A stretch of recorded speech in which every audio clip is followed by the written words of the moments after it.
Old School Lane Casual Chats is brought to you by oldschoollane.blogspot.com and is associated with Channel Frederator, Manic Expression, The Comic Book Cast, and The Arun Mehta Show.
Hello everyone, welcome to a brand new episode of Casual Chats. I am Patricia, and we are back with a guest that we've had on the podcast a couple of times. He is a pop culture enthusiast, and he is a writer of various books focusing on Pee-wee's Playhouse, Christmas Story, Back to the Future, and now recently he is currently releasing a brand new book all about the 1980s movie called Dark Crystal. So we have back Caseen Gaines. Welcome back, Caseen.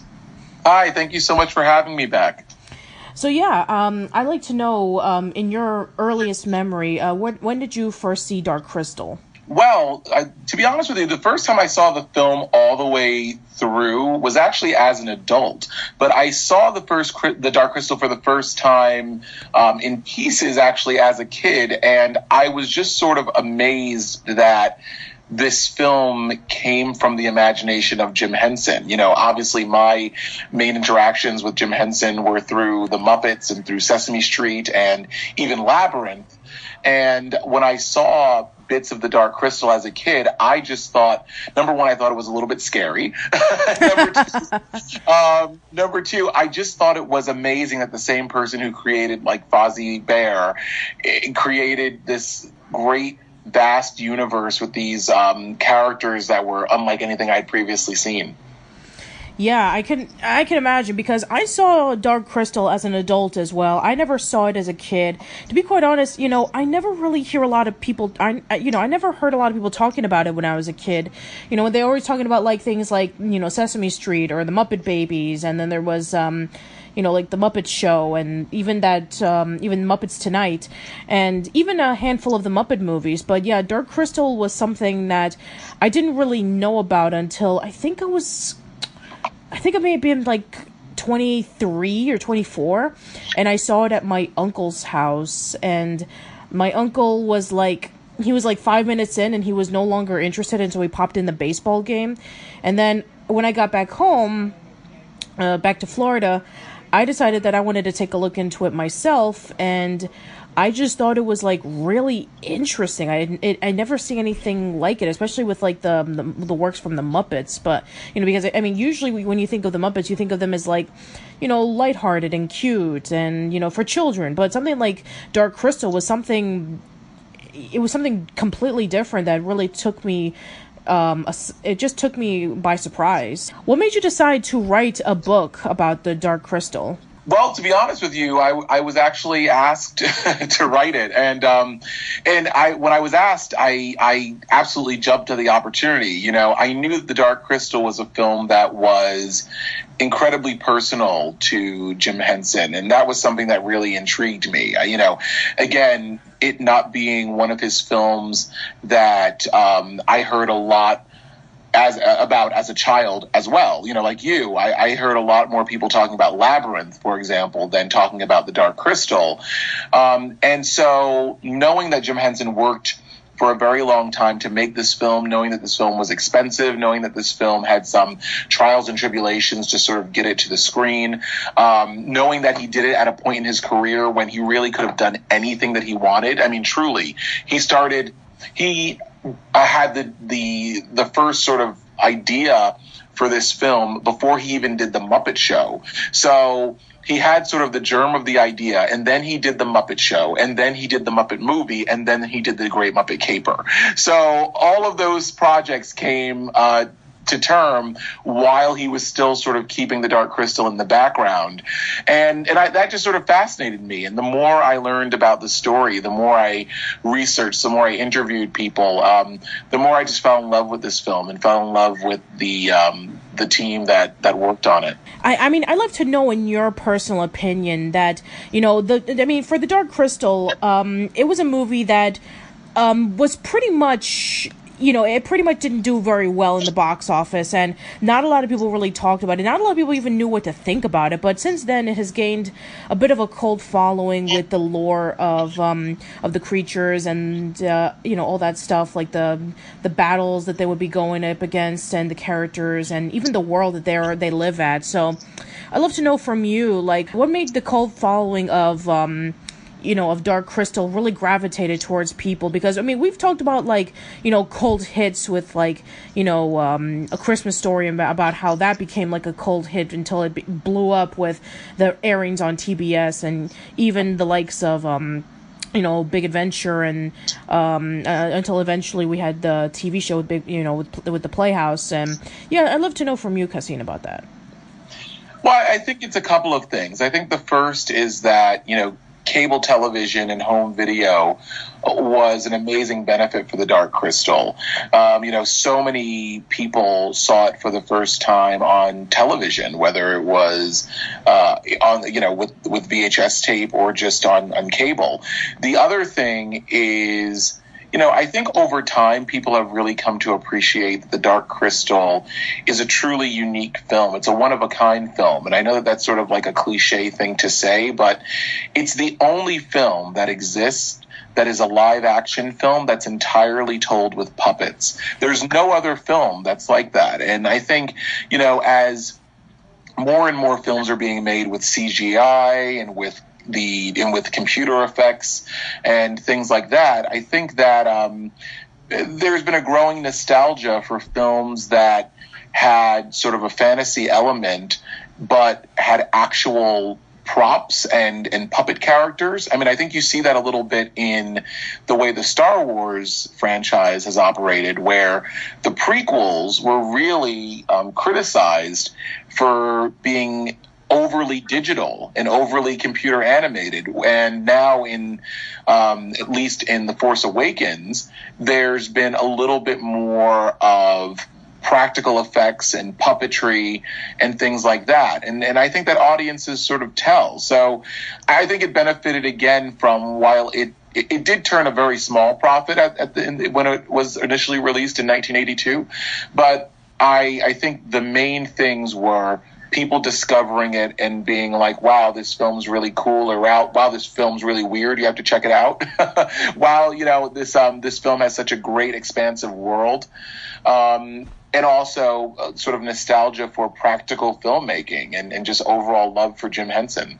Yeah, I definitely think so too, especially with the likes of, you know, with even with something like Dinosaurs, which was the last one that he was involved in right before he passed, where, you know, that was a TV show that was basically nothing but with, you know, puppets and using practical effects. And you can tell that a lot of people, even nowadays, are just they really want to see when they watch something on TV or they see something on the big screen. I think at this point in time, I think people are just really burned out by CGI. I mean, that's why a lot of, you know, I've been seeing some behind the scenes stories with certain movies saying like, oh, we're going to be using practical effects. And they're like, oh, yes, now I can actually appreciate all the hard work that they put in for this film. And, it's kind of funny because a few months ago, my friends James and Matt and we were talking about the Sullivan Bluth Studios movies, and we were talking about Secret of Nim. And I kind of see a parallel with The Dark Crystal and Secret of Nim, in which they're both fantasy. They have a dark atmosphere, and it involves with a lot of magic and stuff like that. And there even is like a slight religious overtone. Yeah, I kind of see, The Secret of Nim came out like a year after The Dark Crystal, and even still to this day, for many people, they consider Secret of Nim to be Don Bluth's magnum opus because it took so many risks. And maybe partly around that time, maybe that's why The Dark Crystal had a bit of a following, like around the late 80s and 90s, and even still to this day. Yeah, I think that might be part of it. And also, when you think about it, there were so many great films that came out in the 80s that included puppets, and not just, the Muppets, but also like Little Shop of Horrors, where they had that great Audrey 2 puppet. The Neverending Story, obviously had puppets. It was just such a great time. And Jim Henson was so ahead of the curve. I mean, again, it's a stupid kind of cliche, but he really was so ahead of the curve. And, there's a quote from someone in the Ultimate Visual History book that I wrote that said, if everyone knew that a film like The Dark Crystal would never come about again, perhaps people would have appreciated it more at the time that it was released. And I don't really see any reason why a film like The Dark Crystal ever will be released. And I mean that because it would be so much cheaper and quicker to do it now with computers. That's why people don't use puppets, because they're expensive and it takes a long time. But there is something that's lost when you rely on computers. I can't imagine Little Shop of Horrors being even half as good if Audrey 2 were a CGI puppet. I just can't, or a CGI creature. I just can't imagine it. Yeah, I can imagine that too. I mean, I can imagine that would be the next step if they ever consider doing something like that, in which they have to do everything CG. So, what was the most difficult thing about doing the book? I think the most difficult thing about doing the book was just that there was so much material. This is a little bit of a departure from the previous books that I wrote, because this is an officially licensed book through Inside Editions, and we worked on it in conjunction with the Jim Henson Company. And so, sometimes when I write books, I'm chasing people down for interviews, and I'm begging and pleading, and please talk to me. And this time, the Jim Henson Company was so forthcoming in giving so much archival material. The Ultimate Visual History books come with these great attachments as well. And so people that purchase the book will be able to have copies of some of Jim Henson's memoranda, some of his personal sketches for some of the characters. They're all sort of in there as inserts. And and a lot of that, I shouldn't say all of that, but a lot of that came from the Jim Henson archives. Some of it came from Dark Crystal collectors, actually. Like, there's this fantastic person named Brandon Allinger out in California who had a lot of archival things as well, who I should mention. But that was really hard to try and figure out, with all of that stuff, what's the most important and the most interesting material that should make it to the book. This is a book that literally could have been like double the size because I had so much material. And so, that was the hardest part. I can imagine. I mean, so much pictures, so much in-depth about how they made the puppets, behind-the-scenes stories. I can imagine that something as grand as The Dark Crystal could take a lot of information, and of course, a lot of that had to be cut, so I can understand. And of course, every time that, we've had you on the podcast or we've interviewed you, for some reason, I don't know why, but there always seems to be like a show, or maybe like a prequel that comes out every time that you cover it, and even so with Pee-wee's Playhouse, we had the Pee Wee Herman show on Broadway. With A Christmas Story, there was the Christmas Story Broadway show.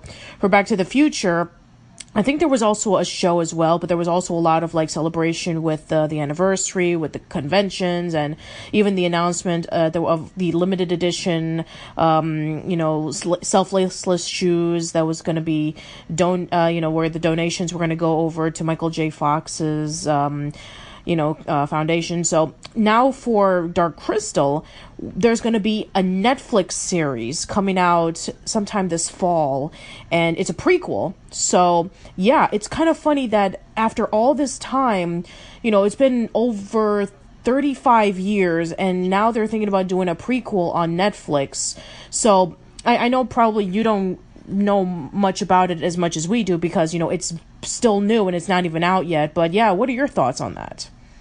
Well, I think it's fantastic, and what I love the most about it is that they're making this Netflix prequel series, The Dark Crystal: Age of Resistance, with actual puppets. Netflix is fantastic, and I have to say that because, as you correctly guessed, I don't know very much about the Netflix series. However, you mentioned Pee-wee's Playhouse and Pee Wee Herman. Paul Reubens was trying to get a Pee Wee Herman film made for a very long time, and he just couldn't get a studio to finance it.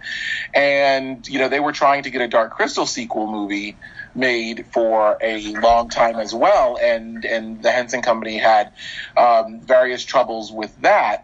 And what I love about the day and age that we're in here is that these films, these franchises, I should say, have been able to live on because Netflix is able to sort of take a chance on these properties and trust that people like you and I, as 80s kids, or kids that love, retro things, are going to tune in and are going to watch and are going to, and I know that Dark Crystal fans are over the moon about the news about this Netflix prequel series, and I was personally very over the moon about the Pee-wee's Big Holiday when I heard that was being announced, and was sort of pleasantly surprised by the film.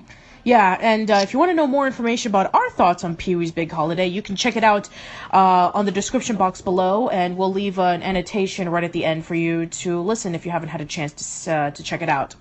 So yeah, I'm kind of really happy to that Netflix is able to have give a chance for these franchises that wouldn't exist anywhere else.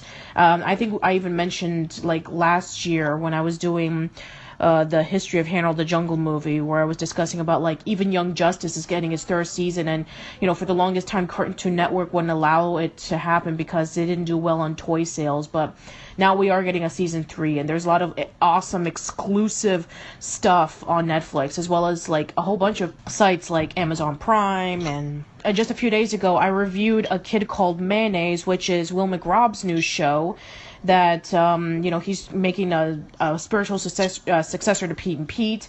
Then there's all the new stuff on Hulu, and even YouTube has its own original content. So yeah, it's great to know that in this day and age in which, like 10, 15, 20 years ago, if a show was canceled or if a movie didn't do well in the box office, that was it.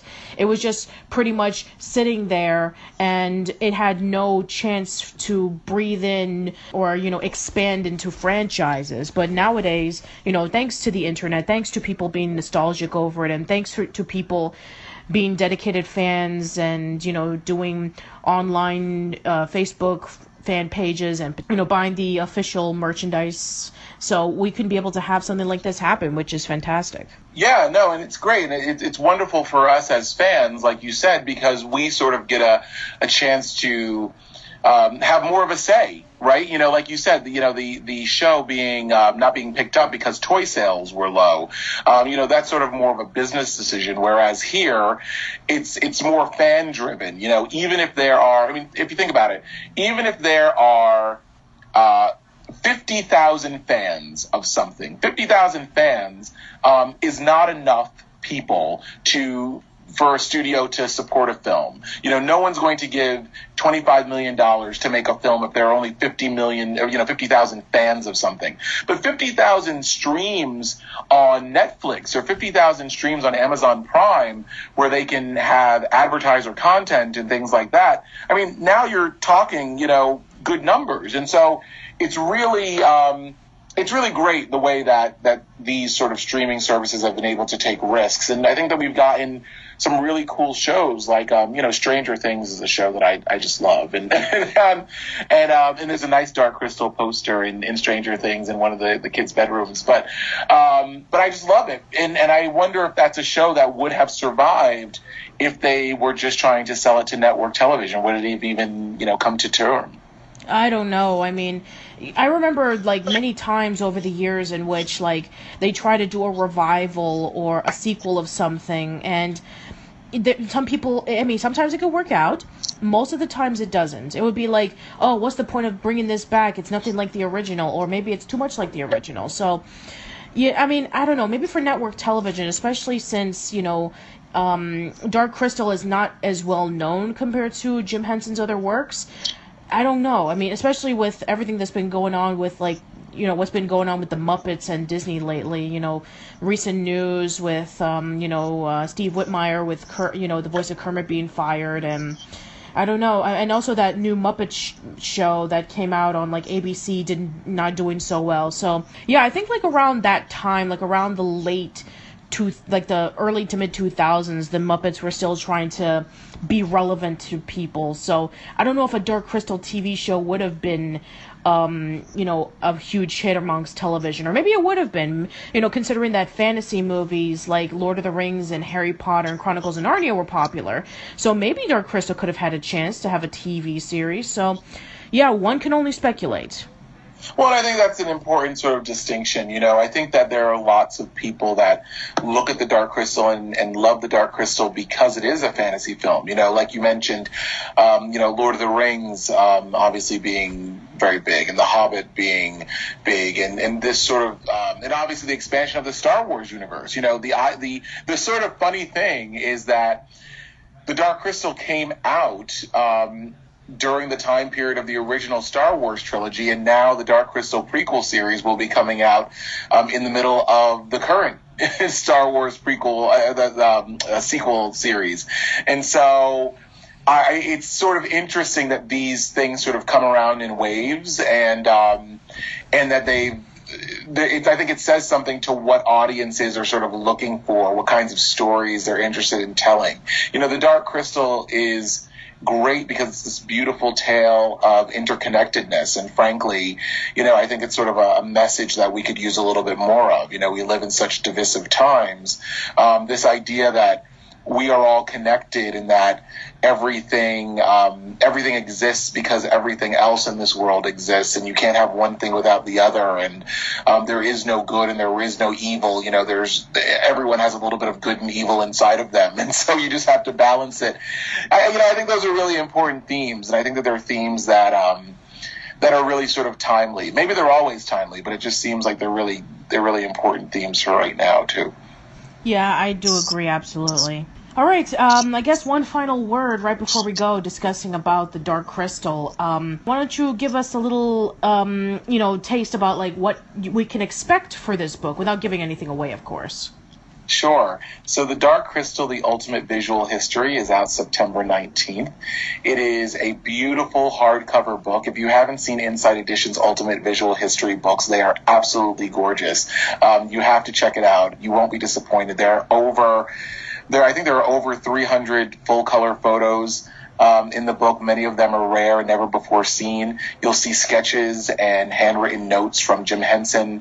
I conducted about 30 interviews for the book. Cheryl Henson, one of Jim Henson's daughters, wrote the foreword to the book. Brian Froud and Wendy Froud, who worked on the film. Brian was conceptual designer, and Wendy Froud designed and developed the Gelfling characters. They wrote the introduction.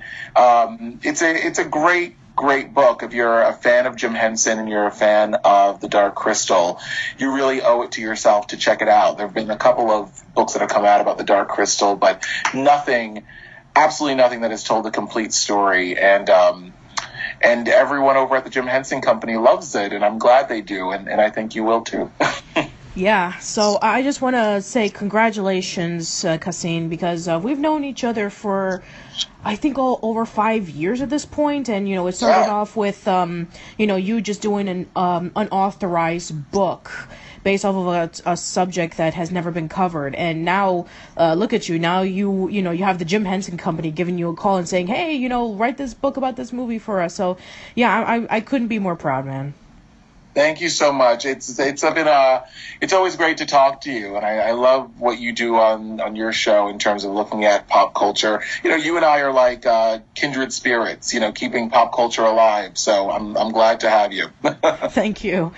All right. I think that we can wrap things up. Don't want to give too many things away for everybody who is interested in checking it out. Please, it's called Dark Crystal: The Ultimate Visual History will be out on September 18th, and you can get it at your local bookstores, and I assume that there's going to be like digital books as well. To be honest with you, I'm not entirely sure. I think there probably will be, but the book, to be honest with you, the book is so incredibly beautiful in hardcover. It's a hardcover, big book. Don't buy a digital copy. Can I say that? Sure. I don't. Sure, go ahead. You heard the man. You heard the man. Please buy a physical copy. I promise you. Look, I saw the book very many times as a PDF on my computer when we were proofreading it, and I thought the PDF looked great, and then when I actually got the book and held it in my hand, like my jaw fell on the floor. So you really have to pick it up and hold it and look through it. It's beautiful. All right. Well, that's fantastic. So, yeah, Caseen, please let everybody know where people can find you at. Yep, I'm on Facebook at Caseen Gaines, CASEENGAINES, and I'm on Instagram and Twitter at Caseen Gaines as well, same spelling. And I assume there'll be links like in the show notes or something. Yep, I will definitely leave all of that stuff in the description box below, and I'll even leave behind some of the previous podcasts that you've been a part of, such as when we did the Christmas Story discussion, when we did the Back to the Future discussion, and even the one that we did last year, if you can believe it, of Matthew, yourself, and we were discussing about how the 3 original Nicktoons influenced pop culture. That was fun. I remember that. Yeah, it still remains one of my favorite podcasts that I've ever done. I love Matt Clickstein. He's a great, great, great friend of mine. I love him. Yeah, and and also speaking of which, Matt is going to be, possibly announcing, more venues for the On Your Mark documentary. Which, if you're interested in checking it out, onyourmark.com, marksummersmovie.com. I'm sorry, marksummersmovie.com. You can find out more information. So far as I know. There has been a venue announced for Los Angeles, for Chicago, and for Philadelphia. So, and I'm in it. Did you know that? Yes, I'm in it. I know you're in it. That's great. I did hear about that. That's fantastic. So yeah, again, if you are interested in checking out, more information about Mark Summers, and even Caseen's in it. So please go check it out. That should be it, everybody. Thank you so much for listening, guys. Let us know in the comments below about your earliest memory of the Dark Crystal. What were your favorite moments? Who were your favorite characters? What are your thoughts about the upcoming Netflix prequel series? And finally, if you did get a copy of the book, of course, after, maybe like many weeks later, what are your thoughts on it? So that's everybody. Hope to see you around soon. Thank you for listening.